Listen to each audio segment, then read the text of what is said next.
Namaskar all. Thank you madam for your nice presentation.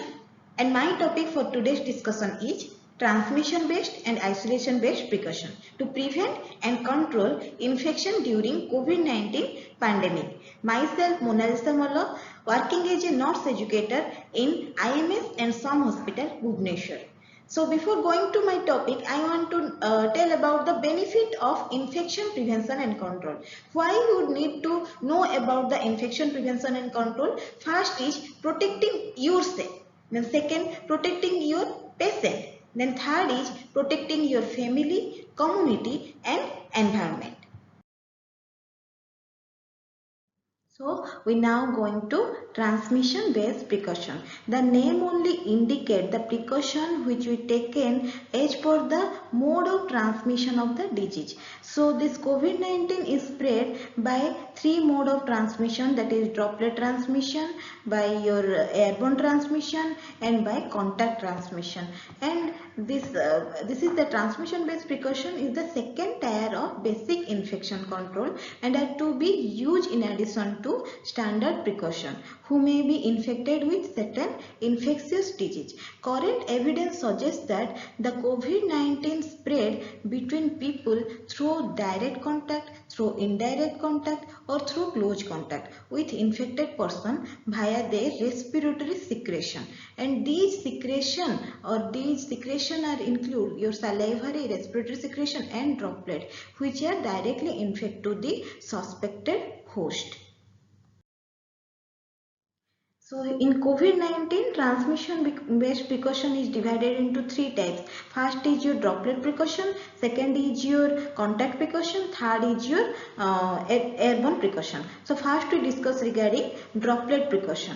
And this droplet precaution is when we use this droplet precaution, when we know that the disease is transmitted through the droplet, to prevent that disease we can use droplet precaution. And this droplet is generated by the infected patient by their cough, sneeze and talk. This droplet size is more than 5 micron which cannot be traveled more than 6 feet distance. So it is heavier and fall down to the environment or object automatically. So if a person directly contact with the person infected person without any social distance, means less than 1 meter distance, then the droplet can directly fall down the suspected host or suspected person's mouth, nose and eye.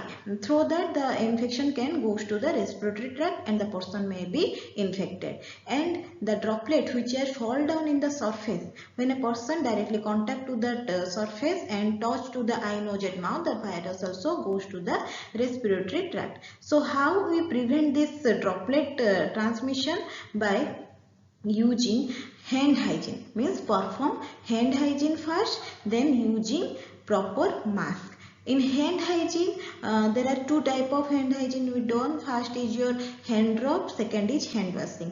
Alcohol based hand rub should be used with properly using the 7 steps of hand washing. We do the rub for 20 to 30 seconds and soap and water hand washing also done frequent interval of 1 hour for 20 to 30 seconds.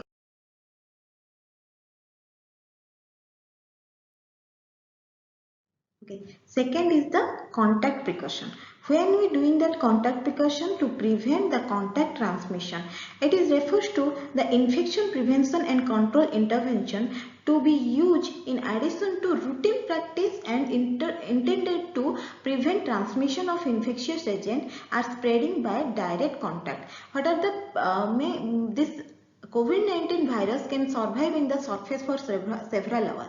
Like in copper it is 4 hours, in cardboard it is 24 hours, in plastic 2 to 3 days and in stainless steel also in 2 to 3 days. So what are the precautions we need? First is hand hygiene. Then avoid touching your eye, nose and mouth without hand washing. Then clean and disinfect frequently touch object and surfaces by the cleaning agent, environmental cleaning agent like 1% sodium hypochlorite solution or else 70% isopropyl or ethyl alcohol. Then use gloves. Avoid direct touching to the surfaces.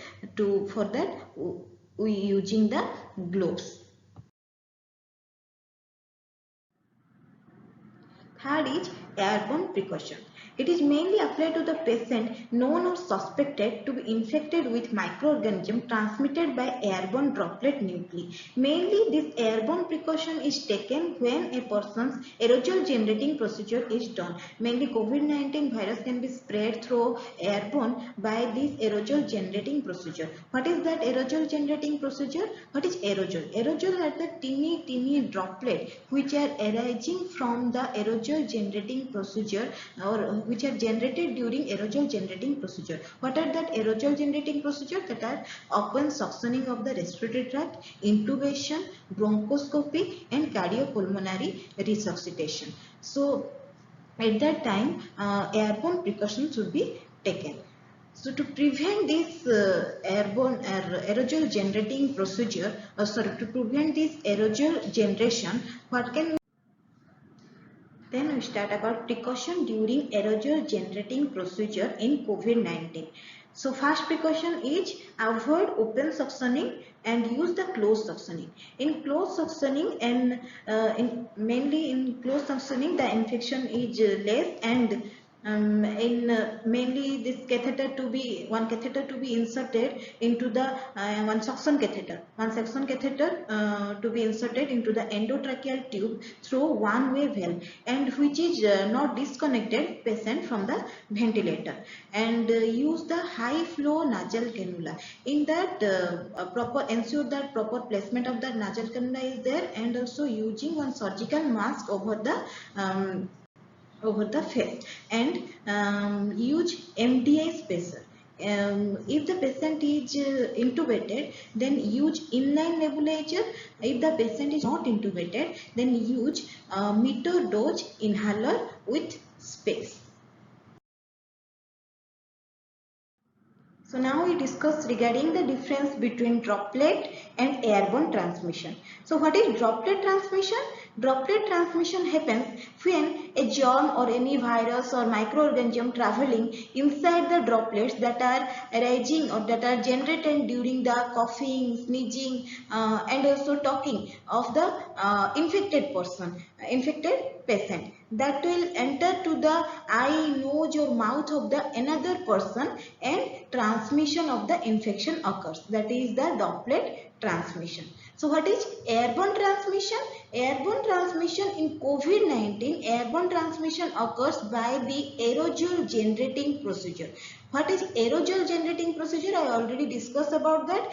Aerosol are the teeny droplet which are arising during the suctioning, oxygenation and some intubation and cardiopulmonary resuscitation. So the droplet size is more than 5 micron, which cannot travel more than 6 feet distance. So it fall down to the surfaces. But aerosol size is less than 5 micron and it float in the air, and the transmission occurs. That is the airborne transmission. Then what are the different type of transmission based precaution? We discussed that first is your droplet precaution, then second is contact precaution, then third is airborne precaution. In droplet precaution we most use the hand hygiene and mask. In contact precaution also you use the hand hygiene and gloving. And airborne precaution. Airborne precaution use hand hygiene, negative pressure room and full component of PPE.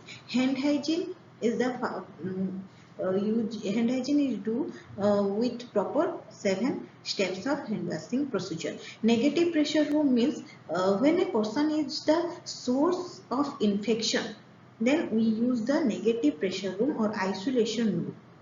Then full component of PPE should be used in airborne precaution, because here the aerosol generating procedure are there, which most important to wear the full component of PPE to prevent the airborne precaution.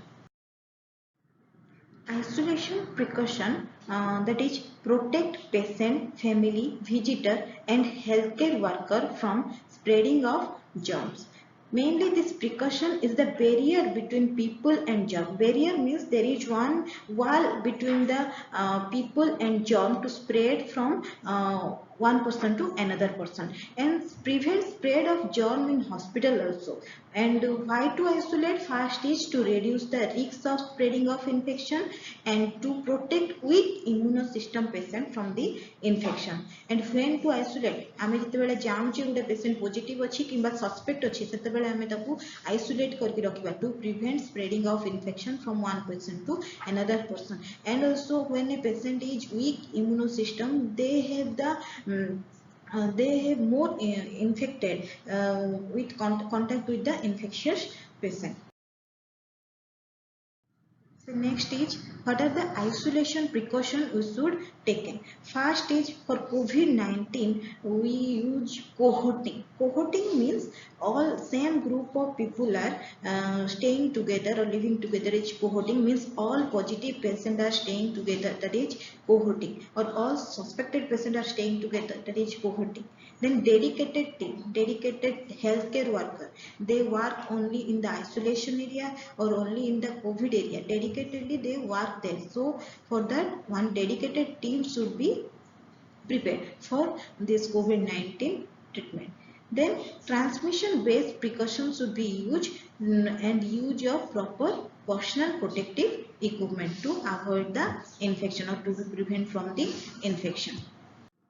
Now we going to know about that patient placement, that is suspected and COVID-19 positive patient, how they are placed. Means first is your single cabin or negative pressure room or cohorting, either because they are the source of infection. COVID-19 patient are the source of infection, तांकोठु आमको infection spread हेबार chance बहुत थाए, तो सेति पे हमें तांको either single cabin रे रखिबा or else negative pressure room. What is negative pressure room? हमें isolate patient मान को जो मान को हमें isolation करूचंती सेही patient मान को गोटे एमिति रूम रे रखिबा जो रूम रो एयर प्रेशर बाहर एयर प्रेशर ठू कम थाए, जद्वारा कि भीतर एयर टा बाहर को जाई परिबनी एंड एनवायरनमेंट को हमर इन्फेक्टेड करि परिबनी, किंतु बाहर एयर भीतर को आसी परिबो, सेटा होची हमर negative pressure room.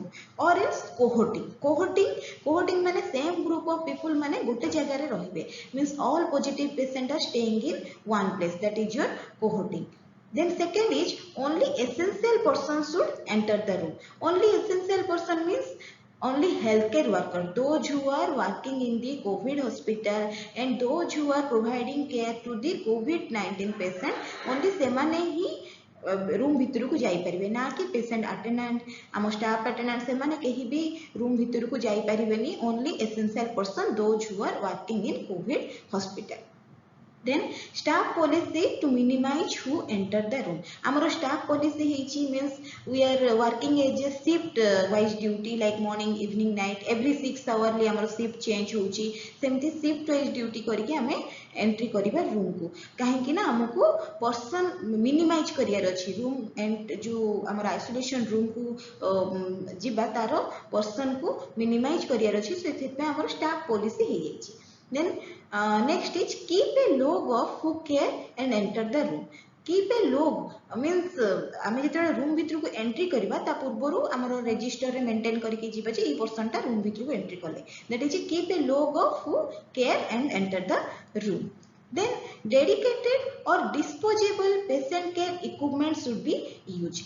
Dedicated or disposable से इंस्ट्रूमेंट जहाँ भी से इक्विपमेंट आमे जहाँ यूज करूचे कोविड-19 हॉस्पिटल रे, से इंस्ट्रूमेंट को एगेन आने के हमें नॉन कोविड हॉस्पिटल रे यूज करिबा नाही, तो से पे हमें डेडिकेट कर दीचे, से हॉस्पिटल को हमें डेडिकेट कर दीचे जहाँ भी इक्विपमेंट यूज करा होचे हमें डेडिकेट करचे.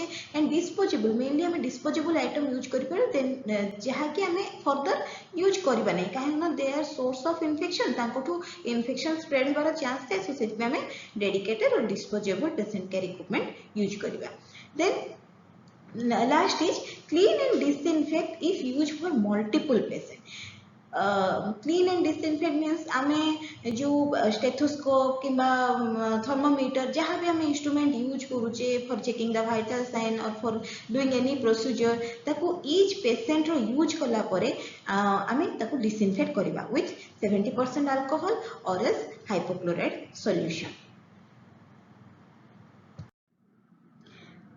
So today we discuss regarding transmission based precaution and the isolation based precaution, which is the additional precaution in the standard based precaution, and this infection prevention control is the key for quality patient care. So thank you all for your patience. If you have any doubt regarding in this topic, then put the question in the chat box. Thank you.